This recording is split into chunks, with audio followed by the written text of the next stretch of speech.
keralarescue.in എന്ന വെബ്സൈറ്റിലെ വളരെ പ്രധാനപ്പെട്ട രണ്ട് ഓപ്ഷനുകൾ പരിചയപ്പെടുത്തുകയാണ്.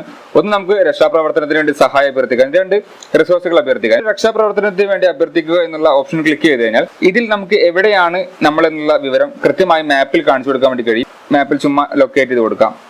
അതുമല്ലെങ്കിൽ നമുക്ക് മുകളിൽ ഭാഗത്ത് കാണുന്ന സെർച്ച് ചെയ്ത് കൊടുക്കാം. അതുമല്ലെങ്കിൽ നമ്മൾ നമ്മുടെ ലൊക്കേഷൻ ഓൺ ചെയ്തതിന് ശേഷം യൂസ് കറന്റ് ലൊക്കേഷൻ എന്നുള്ള ഓപ്ഷൻ കൊടുത്തു കഴിഞ്ഞാൽ നമ്മൾ ഏത് ലൊക്കേഷനിലാണോ നിൽക്കുന്നത് ആ ലൊക്കേഷൻ ഓട്ടോമാറ്റിക്കലി സെലക്ട് ആവുകയും താഴെ അതിന്റെ ലാറ്റിറ്റ്യൂഡും ലോജിറ്റ്യൂഡും കാണുകയും ചെയ്യും. അതിനുശേഷം നമ്മൾ റിക്വസ്റ്റ് ചെയ്യുന്ന ആളുടെ പേര്, ഡീറ്റെയിൽസ്, നമ്മുടെ നമ്പർ, എത്ര പേര് കുടുങ്ങി കിടക്കുന്നുള്ള വിവരങ്ങൾ കൊടുത്ത് സബ്മിറ്റ് ചെയ്യുക.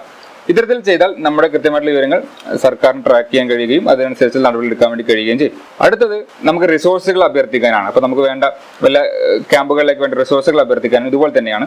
അത് ഇതുപോലെ ഉഷാഹിദി എന്ന് പറയുന്ന വെബ്സൈറ്റിലേക്കാണ് പോകുക. ഇതിനകത്തും എവിടെയാണ് സ്ഥലം വേണ്ടത് നമുക്ക് നേരത്തെ കണ്ടതുപോലെ നമ്മുടെ കറണ്ട് ലൊക്കേഷൻ ഉപയോഗിച്ചോ അല്ലെങ്കിൽ നമ്മൾ സെർച്ച് ചെയ്തിട്ടോ നമുക്ക് അവിടെ മാപ്പിൽ ലൊക്കേഷൻ എഴുതി കൊടുക്കാം. നിങ്ങൾക്ക് ലാറ്റിറ്റ്യൂഡ് ലോജിറ്റ്യൂഡ് അറിയുമെങ്കിൽ അത് ടൈപ്പ് ചെയ്ത് കൊടുത്ത് നിങ്ങൾക്ക് ഇവിടെ ചെയ്യാവുന്നതാണ്. എന്തൊക്കെയാണ് ആവശ്യമായ വസ്തുക്കൾ എന്നുള്ള ടൈപ്പ് ചെയ്ത് കൊടുത്ത് നമുക്ക് സബ്മിറ്റ് ചെയ്ത് കഴിഞ്ഞാൽ അതും കിട്ടും. ഇതാണ് ഈ വെബ്സൈറ്റിൽ പ്രധാനപ്പെട്ട രണ്ട് പ്രവർത്തനങ്ങൾ. അതല്ലാതെ തന്നെ നമുക്ക് മിസ്സിംഗ് പേഴ്സൺ കണ്ടുപിടിക്കാനും റിലീഫ് ക്യാമ്പുകളുടെ ലിസ്റ്റ്, ജില്ല തിരിച്ചുള്ള റിലീഫ് ക്യാമ്പുകളുടെ ലിസ്റ്റ് ഇതിനകത്തുണ്ട്.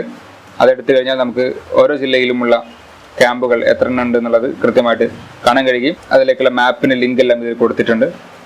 അതുപോലെ തന്നെ ഓഫീസർ നമ്പർ കാര്യങ്ങളൊക്കെ നമുക്ക് അവൈലബിൾ ആണ്. അതുപോലെ തന്നെ വളണ്ടിയർ രജിസ്റ്റർ ചെയ്യാനും അതുപോലെ തന്നെ NGO-കൾക്കൊക്കെ വളണ്ടിയർ ആയിട്ട് രജിസ്റ്റർ ചെയ്യാനുള്ള ഓപ്ഷൻ ഇതിനകത്തുണ്ട്.